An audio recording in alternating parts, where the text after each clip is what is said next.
Commando शेर खान एक सच्चा मुसलमान कमांडो था। उसका किरदार हमेशा बेदाग और पाक रहा था। वो सिर्फ अल्लाह और उसके दीन इस्लाम की सरबुलंदी के लिए मसरूफ जिहाद था। जब से वो जिहाद में शरीक हुआ, उसने हर अमल अल्लाह के लिए किया था और उसके किसी भी अमल में उसकी जाती गरज शामिल नहीं थी। यही वजह थी कि उसने मुश्किलात पर हमेशा फतह पाई थी। उसे अब भी यकीन था कि अल्लाह का हुक्म उसे काफिरों के खिलाफ लड़ने के लिए कश्मीर के महाज पर बुला रहा है और दुनिया की कोई ताकत उसे वहाँ जाने से नहीं रोक सकती। कमांडो शेर खान कुरान पाक में अल्लाह के इस फरमान को भी नहीं भूला था कि खुदा सिर्फ उनकी मदद करता है जो अपनी मदद आप करते हैं। अल्लाह पाक के इस फरमान पर अमल करते हुए कमांडो शेर खान ने अपनी तमाम खोई हुई तवानाइयों को यकजा किया। दिल में कलमा शरीफ पढ़ा और लाश के ऊपर दीवार से लगकर बैठे बैठे अंधेरे में ऊपर की जानिब देखा। ऊपर गड्ढे का मुंह पत्थर की भारी सिल से बंद था और गड्ढे में घुप अंधेरा था। शेर खान की कलाइयां अभी तक दर्द कर रही थी, मगर उसे इस दर्द को भूलकर हिम्मत से काम लेना था। वो लाश पर घुटने टिकाकर बैठ गया। उसने सबसे पहले एक खास तकनीक से अपने बंधे हुए हाथ आजाद किए, फिर अपने पांव खोले। उसके बाद शेर खान ने दोनों हाथों से पत्थर की सिल को हिलाने की कोशिश की। पत्थर की सिल अपनी जगह से जरा भी न हिली। कमांडो शेर खान हिम्मत हारने वाले लोगों में से नहीं था। कलाइयों के दर्द की वजह से वो जिस्म की पूरी ताकत से काम नहीं ले रहा था। उसके बावजूद वो मुसलसल कोशिश करता रहा। आखिरकार पत्थर की सिल अपनी जगह से खिसकने लगी। सिल को खिसकता देखकर कमांडो शेर खान के अंदर एक नया हौसला, एक नया वलवला पैदा हो गया। काफी देर तक कोशिश करने के बाद वो पत्थर की सिल को इतना खिसकाने में कामयाब हो गया कि वो घड़े से बाहर निकल सकता था। गड्ढे से बाहर निकलते ही उसे काफी हद तक लाश की तेज बू से निजात मिल गई, लेकिन उसके जहन में कुछ और ही प्रोग्राम था। उसका ये मंसूबा कामयाब हो या ना हो, लेकिन उसने अपने सोचे हुए मंसूबे पर अमल करने का फैसला कर लिया था। गड्ढे से बाहर आते ही उसने पत्थर की सिल को गड्ढे के मुंह पर मजीद खिसकाना शुरू कर दिया। वो जानबूझकर सिल को इस तरह खिसका रहा था कि उसकी आवाज पैदा हो। कोठरी में घुप अंधेरा छाया हुआ था। सिर्फ सलाखदार रोशनदान में से तारों की बहुत फीकी बेमालूम सी रोशनी अंदर आ रही थी, जो छत के नीचे आते आते गायब हो जाती थी।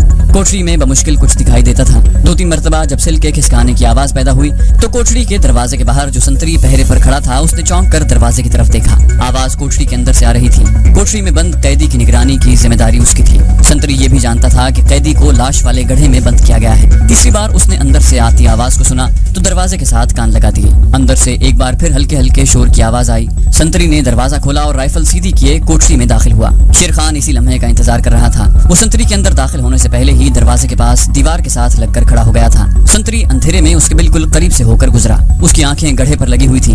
कोठरी की तारीकी में संतरी को गड्ढे के मुंह से थोड़ी सी खिसकी हुई सिल अभी नजर नहीं आई थी। शेर खान उससे ज्यादा संतरी को मोहलत नहीं दे सकता था। उसे जो कुछ करना था उसी लम्हे उसी घड़ी करना था। जैसे ही संतरी झुककर उसके करीब से गुजरा, शेर खान ने अपने जिस्म की पूरी ताकत को जमा करते हुए संतरी की गर्दन पर पीछे से इतनी जोर से हाथ मारा कि वो मुंह के बल आगे जाकर गिरा। राइफल उसके हाथ से छूट गई। शेर खान ने उस पर छलांग लगा दी। उसका टारगेट संतरी की गर्दन था, जो शेर खान के बाएं बाजू के शिकंजे में थी, और वो उसे जोर जोर से झटके दे रहा था। दुबले पतले संतरी की गर्दन 2 झटके से ही टूट गई। जब शेर खान को यकीन हो गया कि संतरी के जिस्म में जान नहीं रही, तो उसने उसे घसीट कर गड्ढे में फेंका। पत्थर की सिल से गड्ढे को बंद किया और उसकी राइफल उठाकर अध खुले दरवाजे में से झांक कर बाहर देखा।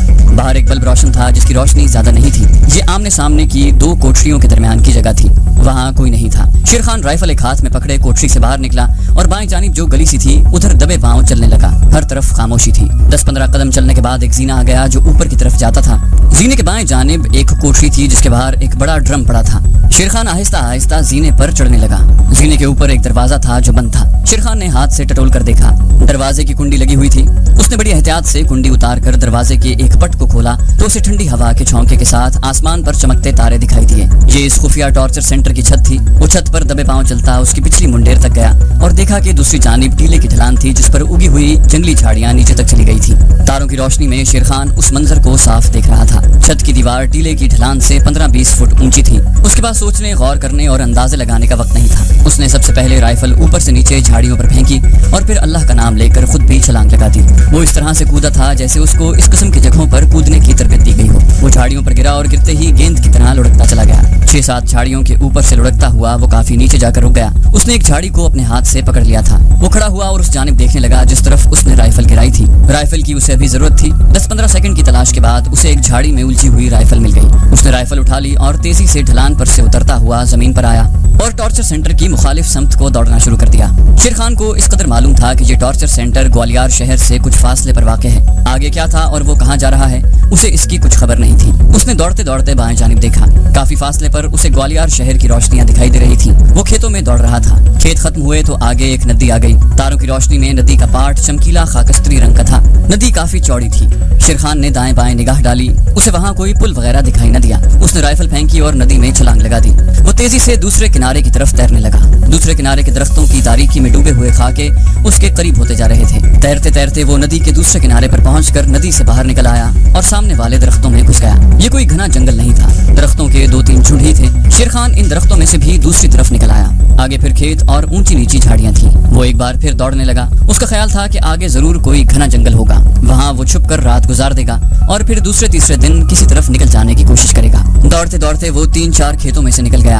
अचानक उसके कानों में गाड़ी के इंजन की सीटी की आवाज पड़ी। ये आवाज काफी दूर से आई थी। दौड़ते दौड़ते वो रेलवे लाइन पर पहुंच गया। वहाँ रेल की 2 पटरियां बिछी हुई थी। ये डबल ट्रैक था। उसने बाएं जानिब देखा। दूर बहुत सी रोशनियां झिलमिला रही थी। ये ग्वालियर का रेलवे स्टेशन ही हो सकता था। उसने दाएं जानिब देखा। उस जानिब भी काफी फासले पर रेलवे इंजन की लाइट की रोशनी दिखाई दी। शेरखान वहाँ रुक नहीं सकता था। वो रेलवे लाइन के साथ साथ दाएं जानिब यानी स्टेशन की मुखालिफ समत को चल पड़ा। रेलगाड़ी उस तरफ से आ रही थी। 1-2 बार फिर इंजन की सीटी की आवाज आई। आवाज दूर से आ रही थी। गाड़ी अभी काफी दूर थी। शेरखान अब दौड़ने की बजाय तेज तेज चल रहा था। तारों की धुंधली रोशनी में रेलवे ट्रैक की दोनों जानिब खेत ही खेत थे। जंगल शायद आगे जाकर शुरू होता था।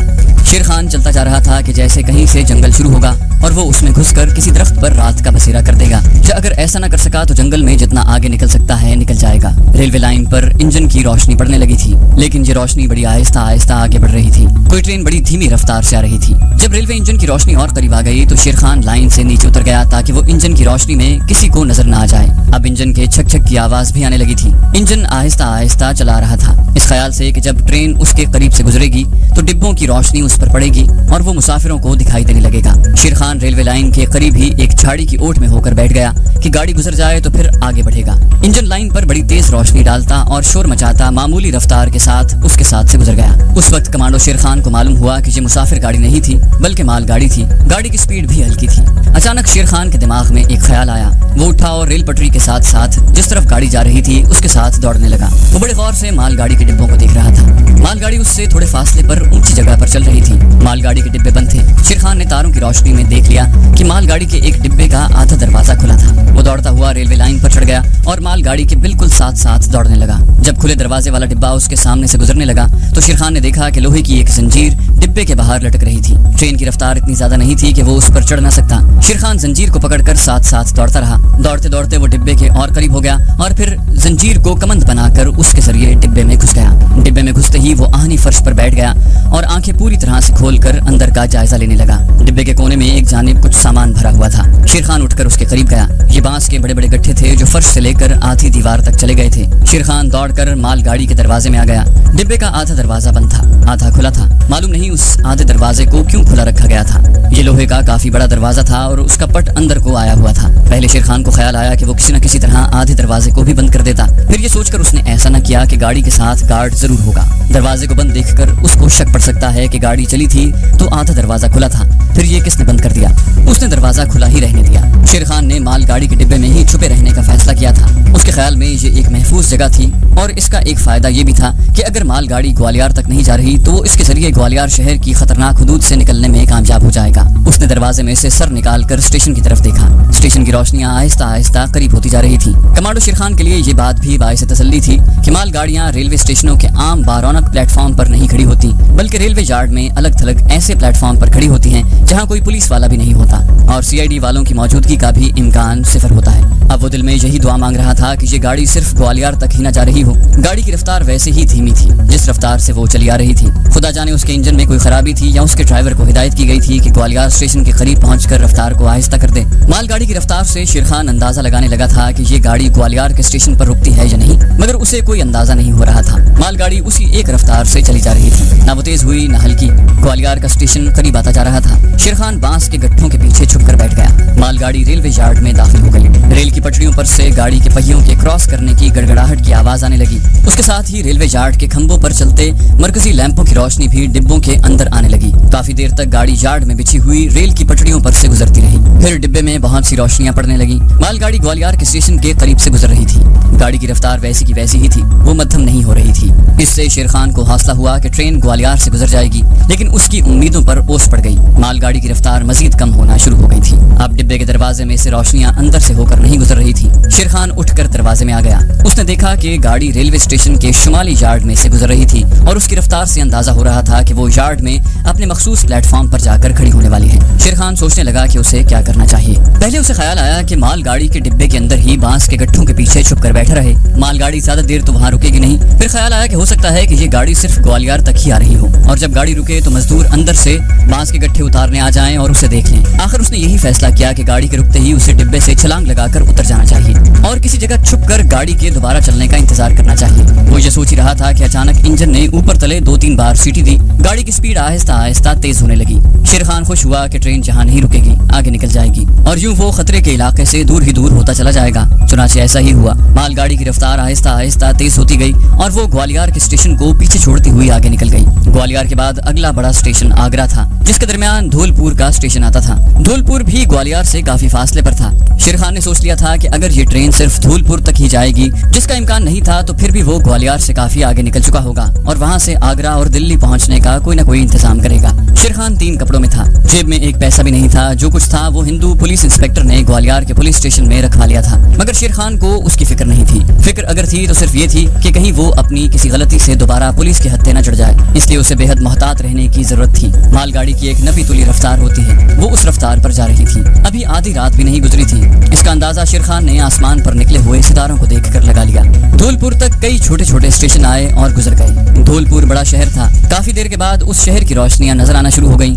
मालगाड़ी धौलपुर को भी पीछे छोड़कर निकल गई। अब आगे आगरे का मशहूर तारीखी शहर था। आगरा भी आ गया। ट्रेन आगरा स्टेशन पर भी न रुकी। शेर खान समझ गया कि गाड़ी अब दिल्ली पहुंचकर ही रुकेगी। ये उसके लिए उम्मीद अफजा बात थी। वो बांसों के गट्ठे के पीछे बैठा सोचता रहा कि दिल्ली पहुंचने के बाद उसे क्या करना चाहिए। दिल्ली में मुजाहिदीन की तंजीम के आदमी जरूर थे, मगर उनका शेर खान को इल्म नहीं था। काफी सोच विचार के बाद शेर खान ने दिल में एक मंसूबा बना लिया था। मित्रा के स्टेशन के यार्ड में ट्रेन कुछ देर के लिए रुक गई। शायद इंजन पानी वगैरह ले रहा था। शेर खान डिब्बे के अंदर ही छुपा रहा। मालगाड़ी ने वहाँ काफी देर लगा दी, फिर कहीं जाकर आगे रवाना हुई। अब वो चलती चली गई। रात ढल चुकी थी और आसमान पर सुबह का नूर फैलने लगा था कि गाड़ी दिल्ली के मज़ाफ़ात में दाखिल हुई। दिल्ली बड़ा जंक्शन था। मालगाड़ी ने रुकते रुकते भी आधा घंटा लगा दिया। उस वक्त तक सुबह हो चुकी थी। सूरज निकल आया था।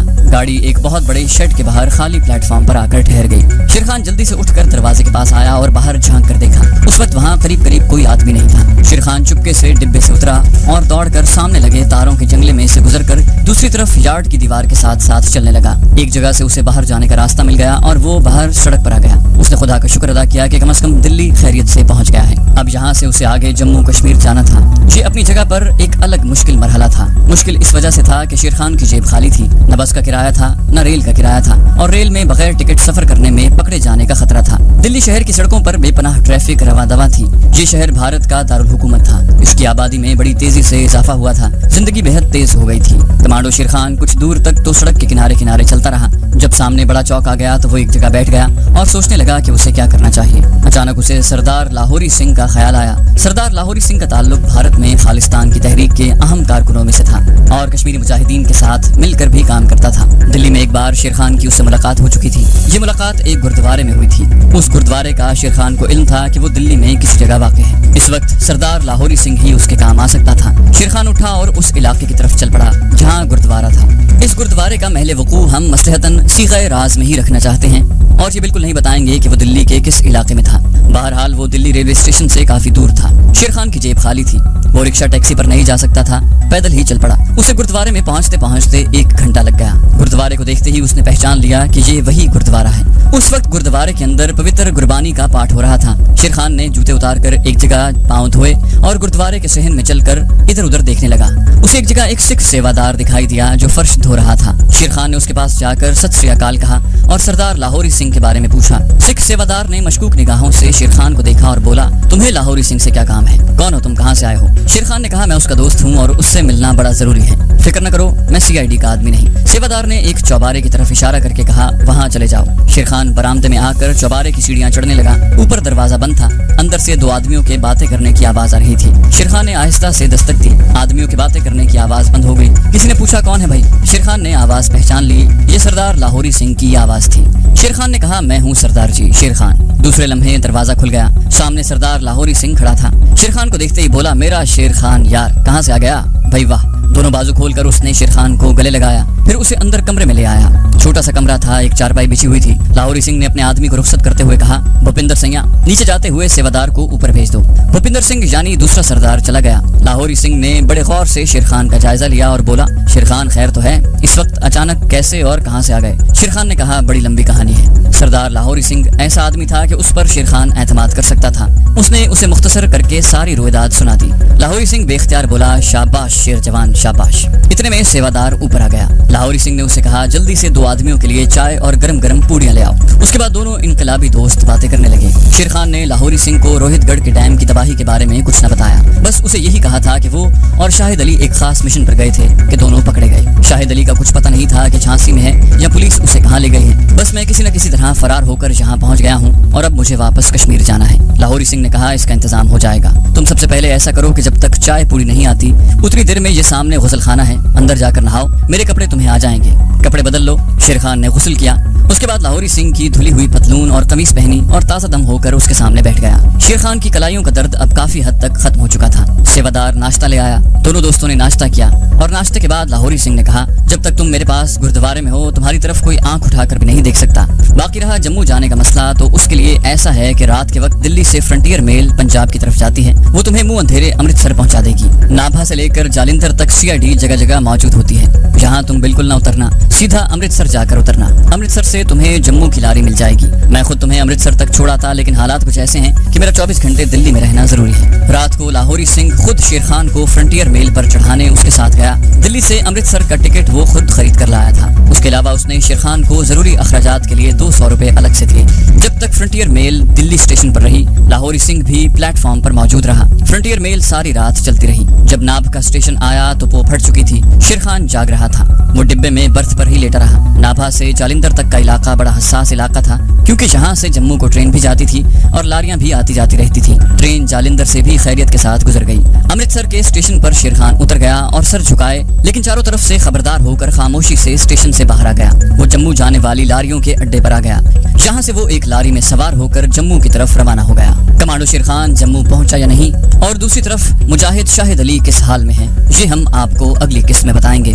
जाने से पहले आपसे गुजारिश है कि इस वीडियो को लाइक कीजिए और कमेंट करके हमें बताइए कि आपको हमारी कहानी कैसी लगी और इसमें कौन कौन सा वाकया आपको अच्छा लगा। आइंदा मुलाकात अगली किस्त में होगी। तब तक के लिए खुदा हाफिज।